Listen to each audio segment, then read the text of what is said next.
So I've just finished the, I will say, novella, the very short book by Martha Wells, All Systems Red, the very first in her series called the Murderbot Diaries.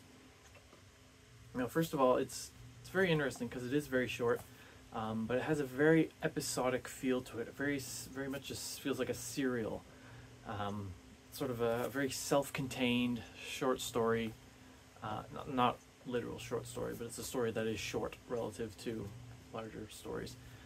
But yeah, it's really cool. At first, I was struggling to get into it.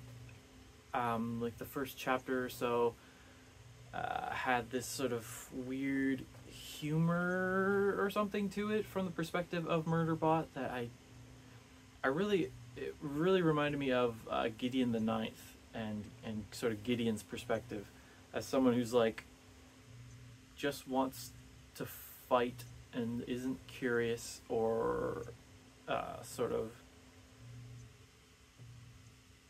I don't want to say intellectually advanced, but it's a very unique sort of character. Not unique, but a very different sort of character that excuse me, I don't hear or see written about a lot. But yeah, it's about this this construct, this Murderbot, who is part inorganic, part organic, sort of vat-grown clone amalgam that has been created by these companies in sort of a far-flung, different planet space system where we have wormhole travel and whatnot, and sort of corporation-run planets and sort of capitalism run amok, in which profits have the greatest value to society, much more so than art, creativity, and of course human life. Anyways, where am I going with this? So this is the setting. They create these sec units, security units. There's also combat units and whatever, but one of them, they have governor modules that help allow them to be controlled by others. They do not have citizenship rights. They are seen as property. It's not slavery because they're not seen as being alive. But these sec units, these murder bots, are created to serve in military, or in the case of sec units, security, bodyguards, whatever. Anyways, they have these governor modules that control them. And we find out that our character, Murderbot, its governor module went haywire, and because everything about this corporation is about profits, so they're cost cutting, so everything's super cheap. So the governor module was super cheap in Murderbot, and it went bad, and Murderbot went and murdered 57 miners that it was supposed to be protecting. And so after this, they went and took Murderbot, and they didn't put it up on trial or anything, because it's just a robot slash property. So all they did was replace its governor module. And so on this next mission, or on the next mission, Murderbot was like, I don't want that to happen again. I don't want to go crazy and murder everyone just because my governor module breaks and tells me to. So it hacked its own governor module and shut it down so that it is now a free agent. It can do whatever it wants, and it can ignore orders. And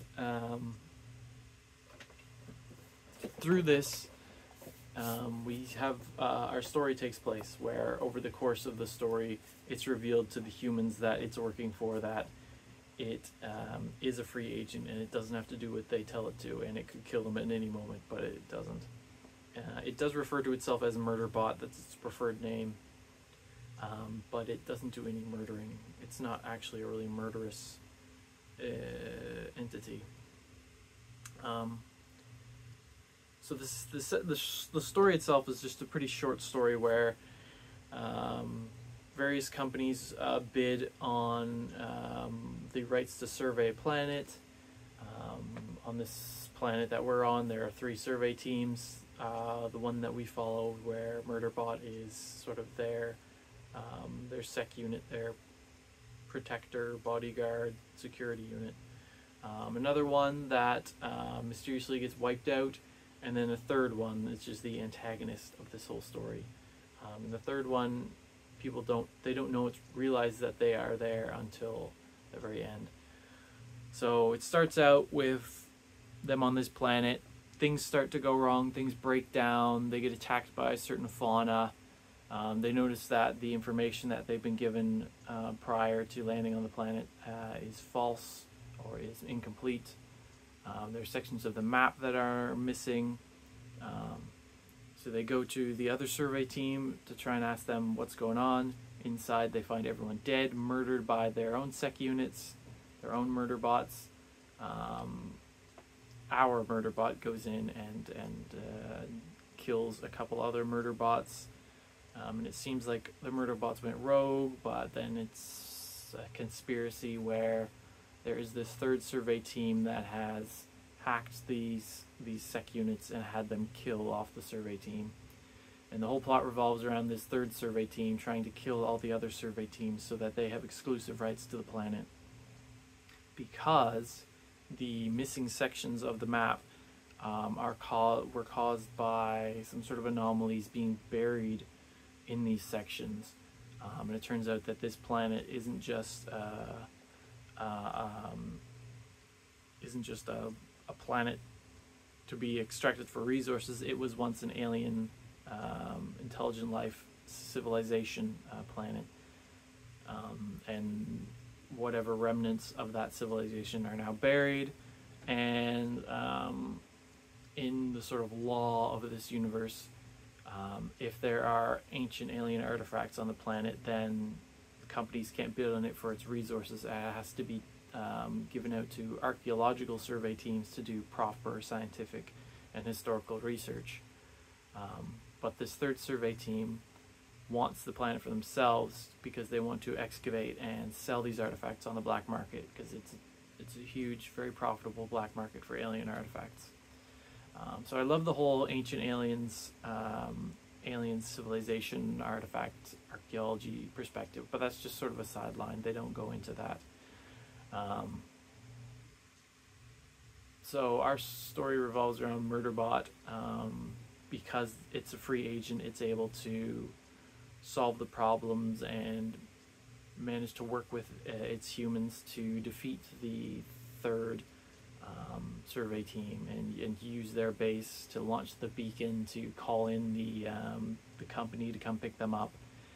And the company's on their side because it turns out that the leader of this survey team that Murderbot is protecting is actually like the president of a whole planet. But there's some sort of weird socialist communal society where the elected leader still has to carry out their job, and their job was a survey team leader, so that's why the political leader of this planet is a survey leader.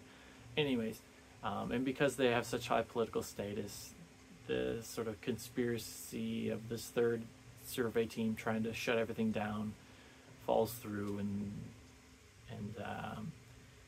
they manage to escape, and over the course of this book, it's been revealed that Murderbot has its governor module hacked.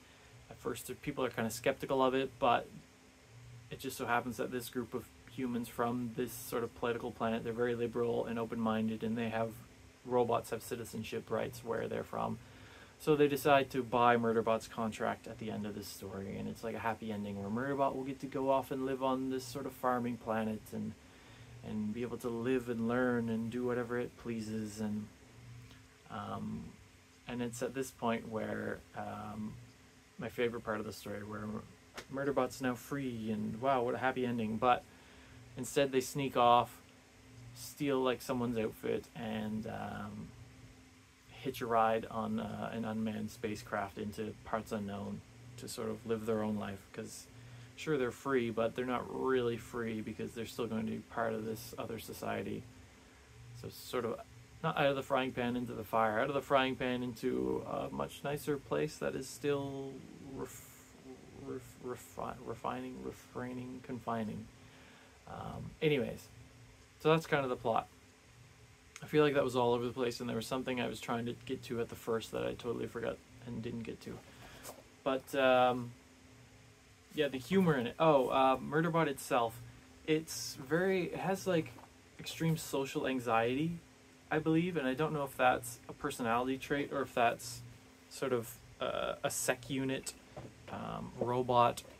I can't think of the name for them. A Murderbot trait, but it's very interesting where they have armor on, much like in this beautiful cover image, and an opaque faceplate, which they prefer to keep opaque, and they feel much more comfortable in their armor where it is anonymous, and where it doesn't have to interact with people. It doesn't like looking at people when it talks to them. It doesn't like people talking to it. It doesn't like talking about feelings. So to me, it's extreme social anxiety,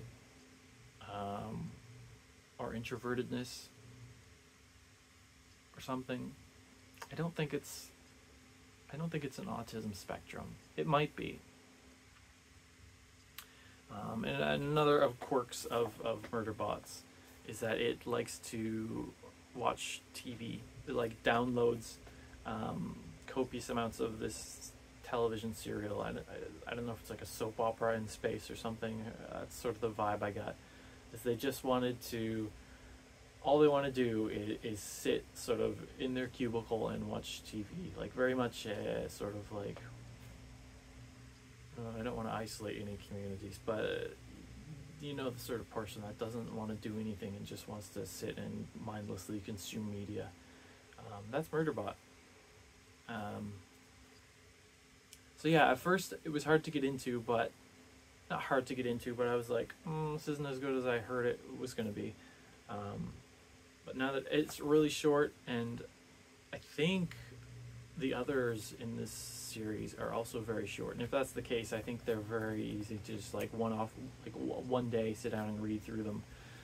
So I would like to get more of them and see sort of where it goes, because this was kind of an introductory story, but like I said, it was very episodic and serial, and I'd like to see the future ones also follow that pattern of just being one-off close stories where at the end Murderbot goes off to another planet to have another crazy adventure. So yeah, so that was All Systems Red, the very beginning of the Murderbot Diaries.